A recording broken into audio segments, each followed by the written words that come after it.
could not feel more honored, and I could not feel more grateful, so thank you for that. And hello, Fordham, GBA students, now graduates, class of 2012.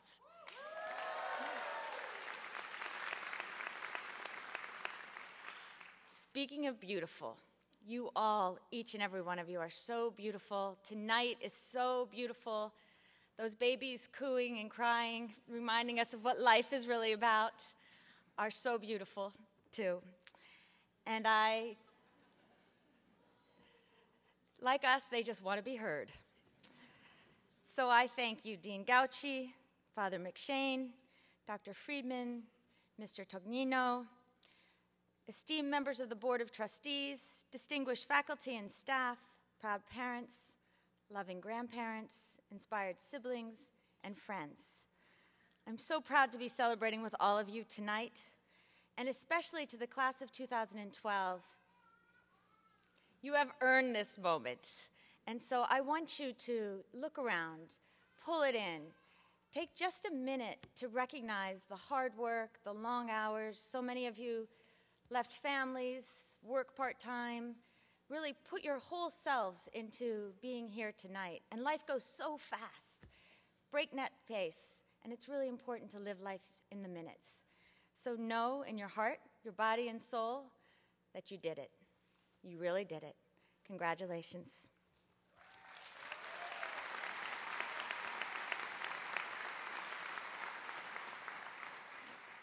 I feel a deep connection to Fordham. My grandfather, Jack Bennett, actually graduated from the undergraduate and law schools, and my grandmother, Loretta, reputedly dated one of the 7 blocks of granite. And since I come from a Catholic immigrant football-playing family, that's a really big deal. And so my parents, who are watching, are with me and probably even more excited for you all tonight. And so know that they are here. But my real sense of connection comes from an abiding belief in Fordham's values, which at their essence are human values. This notion of seeing each person as for their talent and for their infinite potential, and understanding that at the end of the day, it's our duty, indeed it's our privilege, to work to unlock it. That same spirit led early Jesuits to go forth to unknown parts of the world with great confidence in themselves, never feeling failure, always willing to take risks and experiment. And in being so committed to something bigger than themselves and never giving up, those early Jesuits, more than 500 years ago, created some of the best and most enduring schools and universities, including Fordham. They also remained a vibrant, renewing organization that continues to be connected to critical issues of the day. My own life has been shaped by these values since I was a little girl. When I was in first grade, I had this wonderful nun named Sister Mary Theophane. My father was serving in Vietnam, and I used to talk to her about the children in that war-torn country, worried about their lives, wondering who they were. And she would talk about them and our duty to care, and she would say over and over that to whom much is given, much is expected, and it's a refrain that I continue to hear even today. So you fast forward to university, where I worked mostly in restaurants to pay my way through school.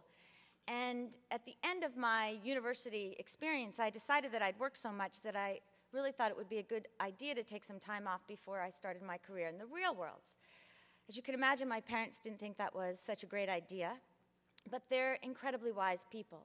And so they negotiated with me that at least I might go through the college interviewing process. And so I agreed. And I dutifully put my resumes in the boxes that accepted graduates for foreign affairs and economics. And the first interview that I got was with Chase Manhattan Bank. So I put on my one suit, I walked in the door, I sat across the table from the recruiter, and he asked me what would be the easiest and the most difficult question. Tell me, Jacqueline, why do you want to be a banker? Well, I'm a terrible liar, so I told him the truth. And I said, well, actually, I'm not interested at all in being a banker. My parents are making me do this interview. I really want to change the world. And he said, well, that's just too bad, because if you got this job, you would be going to 40 countries over the next 3 years, learning about their people, their economies, their politics. Well, I had never left the United States, and all I wanted to do till that time was to wander, wonder, see the world. So I froze and stared at him, and I said, "Do you think we might start this interview over?" He agreed.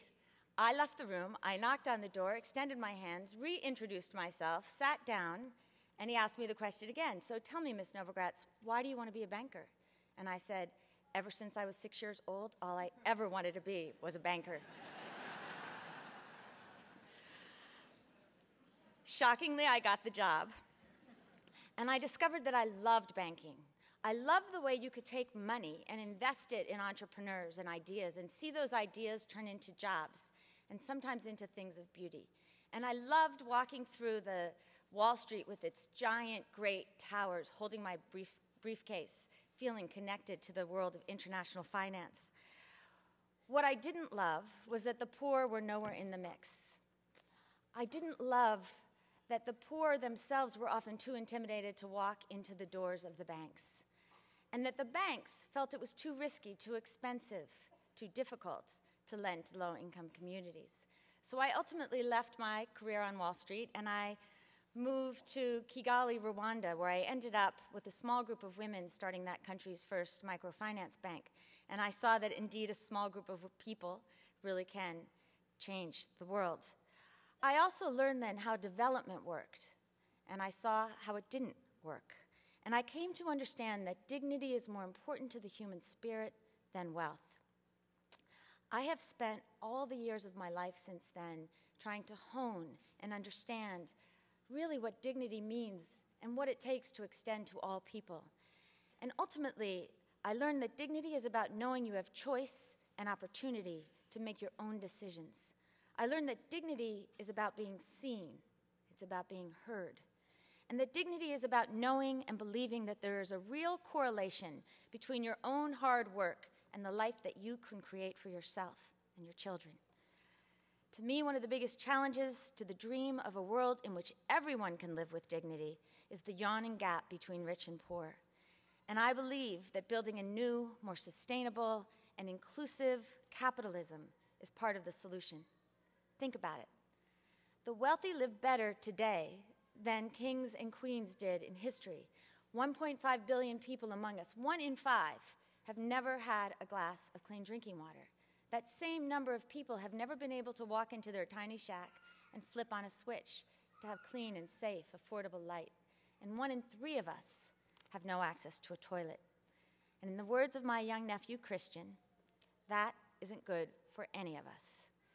Ultimately, this divide between rich and poor is so stark and so unsustainable that it strips not just the poor, but all of us of our collective dignity. And people your age all around the world, in every country that I work in, know it. They see it. And everywhere around the world, they're calling for it. They are calling for dignity. The tectonic plates of society are quickly, dramatically shifting.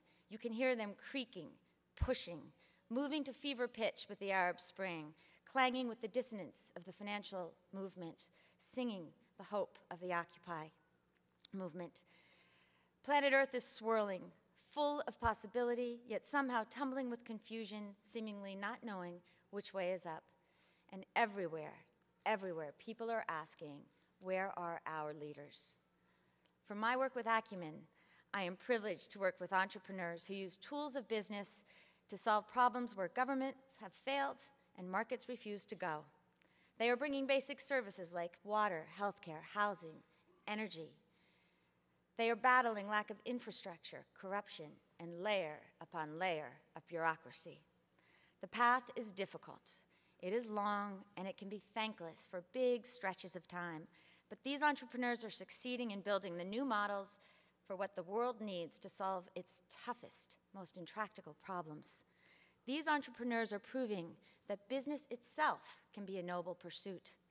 I think of Shafi Mathur, a young corporate executive who decided that he wanted to do something about the broken, corrupt ambulance industry in India. Because in India, if you want to take someone to hospital, you're better off calling a taxi. You call an ambulance only when you take a loved one to the morgue. And so Shafi started by getting friends and families to donate 9 ambulances. And people thought that this was a crazy pursuit. And yet, today, we have supported him for many years now. Through many ups and downs, Shafi's company includes almost 1,000 ambulances, employs almost 5,000 individuals, and this year served more than 1 million people. By the end of the year, it will be the 4th or 5th largest ambulance company in the world. Shafi saw something broken, and he decided to fix it. And if he can do it, so can you. I think of 2 business school students, Sam Goldman and Ned Tozum, who wanted to bring an affordable solar lamp to low-income people, and with all of their cash flow calculations, they decided that a $36 lamp made all the sense in the world until they tried to market it. And they found that low-income people couldn't afford, in their minds, to pay that price. So they had to go back to the drawing board. And they iterated and reiterated on the prototype until they came out with an $8 model. And today, they have brought light to more than 7 million people. And their company, D-Light, is selling more than 100,000 units of these lights every month. Sam and Ned are no smarter than you. They simply dared to try and will not stop until they succeed in bringing enough affordable solar lights to make a dent in the universe. Or Ganesh Pandey, a young entrepreneur who left a successful career in the semiconductor industry in LA to return to his native Bihar, India, where 65 million people with the average incomes of less than $200 per year live in total darkness, no access to electricity. He and his partners took on what was considered impossible by the experts. They gasify rice husk and convert it into affordable electricity. And as of now, they've sold it to bring light to more than 200,000 peasant farmers across rural Bihar. What these entrepreneurs understand is that their skills and their determination are needed to solve the toughest issues of our time. They are driven by seeing the fruits of their efforts not only in terms of profits and not only in terms of jobs, but in terms of bringing new ideas to reality and of making significant impact in the world. Imagine how Shafi felt when during the terrorist attacks of Mumbai, when the hotels were burning, people were dying, in every piece of footage on CNN, you could see his yellow ambulances out in front. Imagine what Ganesh feels when he drives through the blackness, through the long rural roads of Bihar, only to see these tiny villages that had forever been blanketed, now twinkling with light and energy and human activity. The entrepreneurs understand, as those early Jesuits did, that there is no greater than using your whole self to release other people's energies. Each of you, more than any time in the history of the world, has it in your hands to serve, to inspire, to work across boundaries to create the future you dream. No generation before you has literally been able to wake up in the morning, decide to change the world, and then to spend the day going about and doing it. I believe you are even better suited to be part of the needed change as Fordham Business School graduates, now that you're out in the real world. To have gotten here tonight is to have known the value of hard work, of taking risks, of showing up and facing the possibility of failure. You know what it means to make your way to unfamiliar places. The values of Fordham are also rooted in what I would call moral imagination, the ability to put yourself in another person's shoes and build solutions from their perspectives. Many of you, as Dean Gauci said, come from other nations. You have personally experienced what it feels to be different. And I believe that this gives you a more complex, more powerful lens through which to see the world today. This is a great strength. Combined with operational and financial skills, moral imagination is key for creating a world in which all people can feel included, in which all people can make their own decisions. And that is where dignity really starts. I know I'm supposed to try and impart some personal insights at this point. In truth, I would simply return to the wisdom of those early, intrepid Jesuits who understood that it was to their generation to bring forth a new vision of what it means to be human. They understood it was to them to achieve the heights of intellectual and operational excellence in order to enable a true flourishing of the human spirit. And so I ask you, what is it that you will take on? What kind of world do you dare to dream? And what are you going to do to help to create it? Whatever it is, whatever your answer, let me offer my own hard-earned advice for whatever it is worth. First, don't be afraid to reject the status quo. We know things could work better, and that takes questioning what is, imagining what could be, and working to do something about it. Regardless of whether you will work on Wall Street, at a nonprofit fighting hunger, or in the halls of city government, I urge you, reject complacency. Push away trite assumptions and petty ideologies that eat away at the human spirit. I urge you to live out loud. Second, focus on being interested rather than interesting. Don't make job decisions according to title or status or position. Instead, follow those things and those leaders that will teach you something about yourself, that will teach you about an idea, that will put new tools in your toolbox. Fordham has taught you to be a student of the world. If you take that and you continue with insatiable curiosity, a thirst for knowledge and wisdom, that, more than anything else, will set you apart from others. Third, avoid cynicism. The poet Adrienne Rich wrote, "So much has been destroyed, I have cast my lot with those who age after age perversely, with no extraordinary power, reconstitute the world." Leave it to the pessimists to tell us what we can't do, and stand with the optimists, the dreamers, the ones who dare to try. Fourth, I wish you the courage to do what is right, not simply what is easy, and this might be the hardest of all. One of Acumen's investees is a young Pakistani-American named Javad Aslam, who's built one of Pakistan's only successful low-income housing developments. When he started, he couldn't register the land because he refused to pay a bribe. He decided to wait out the local registrar, and he waited and waited for more than 18 months, and we stood with him. Now, there were many around him who called him naive. Some said it was more unethical for him to allow so many poor people to have to wait for services rather than recognizing that paying a bribe is just business as usual. But Javad understood that ultimately corruption hurts the poor more than any other group of people, so he stood his ground even longer. Finally, after waiting and pushing, he found he could indeed do things the right way. And today he's known not only as a fine developer of low-income housing, but an ethical one as well. And because of this, he was able to partner with government and create the first system whereby new land developers can bypass local registrars and register their land directly with government, thus reducing at least one aspect of corruption. He did the right thing, not the easy thing, but Javad understood that this is ultimately the only thing that matters.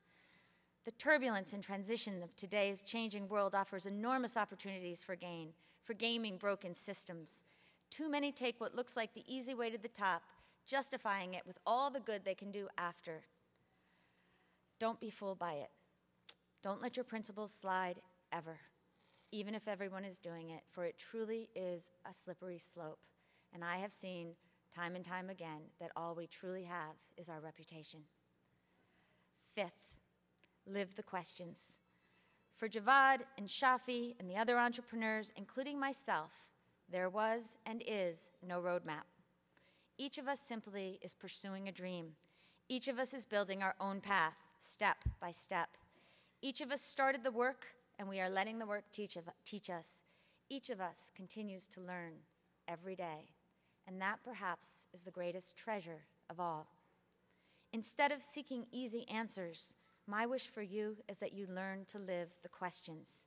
As the poet Rilke said, try to love the questions themselves as if they were locked rooms or books written in a very foreign language. Don't search for the answers, which could not be given to you now because you would not be able to live them. And the point is to live everything. Live the questions now. Perhaps then someday, far into the future, you will gradually, without even noticing it, live your way into the answers. What I am trying to say tonight in so many ways is that the world needs you to be leaders and to bring your whole selves to it. It starts with the way you treat people, whether you have the guts to raise the difficult questions. It needs you to walk the talk, to embrace the idea of business as a noble pursuit, to navigate your career and your life with a moral compass grounded in compassion and wisdom. It is that simple, and it is that difficult. Each of you is needed to inspire hope in a world that for too many today feels broken. Hope may not feed us, but ultimately it is hope that sustains us. And I am not talking about an easy, treacly, feel-good hope. I am talking about a hard-edged hope, forged in love, with grit and resilience. I know that it is inside every one of you, and the world is waiting for you. The path won't be easy, but nothing of importance ever is. So, class of 2012, I congratulate you. I celebrate you. And now I want to challenge you. I urge you to remember that to whom much is given, much is truly expected. I urge you to remember to live and to lead in the minutes, to live the questions, and to walk out of this place and into the world with both arms extended, being open to the experiences that life will give you, good and bad. We need you to be the world's greatest global generation, and I believe that you are up to the task. And so I wish you all the luck in the world. Godspeed, good luck, enjoy tonight and the rest of your lives. Congratulations.